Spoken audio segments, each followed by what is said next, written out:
வாங்க குழந்தைகளா, இன்றைக்கி நம்ம என்ன பார்க்க போகிறோன்னா ஒற்றுமை பலம் பற்றி பார்க்கலாமா.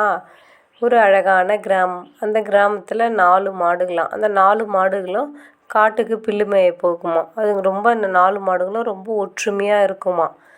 நிறைய அந்த காட்டுக்குள்ளே விலங்குகளும் இருக்குமா. அந்த மாட்டை எப்படியாவது வேட்டையாடி சாப்பிட்லான்னு நிறைய அதெல்லாம் பிளான் பண்ணுமா.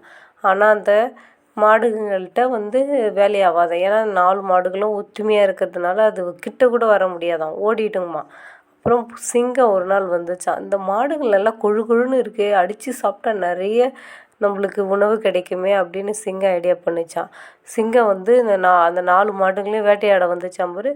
4 மாடுங்களும் அந்த சிங்கத்தை அடித்து துரத்தி ஓட்டி விட்டுடுச்சுங்களாம். ஓடி போச்சான் அந்த சிங்கம். அப்புறம் கொஞ்ச நாள் போச்சான். 4 மாடுகளுக்குள்ளே சண்டை வந்துடுச்சான். சண்டை வந்ததுனால என்னாச்சு, தனித்தனியாக பிரிஞ்சு போய் மேய ஆரம்பிச்சிச்சிங்களாம். அப்போ அதை பார்த்து அந்த சிங்கம், இப்போ வேட்டையாடனா நம்ம எல்லா மாட்டையும் சாப்பிடலாம் அப்படின்ட்டு ஒரு மாட்டை வேட்டையாட சிங்கம் போச்சான். அப்போ அந்த மாடு நண்பர்களே என்னை காப்பாற்றுங்க காப்பாற்றுங்கன்னு அந்த மாடு கத்துச்சான்.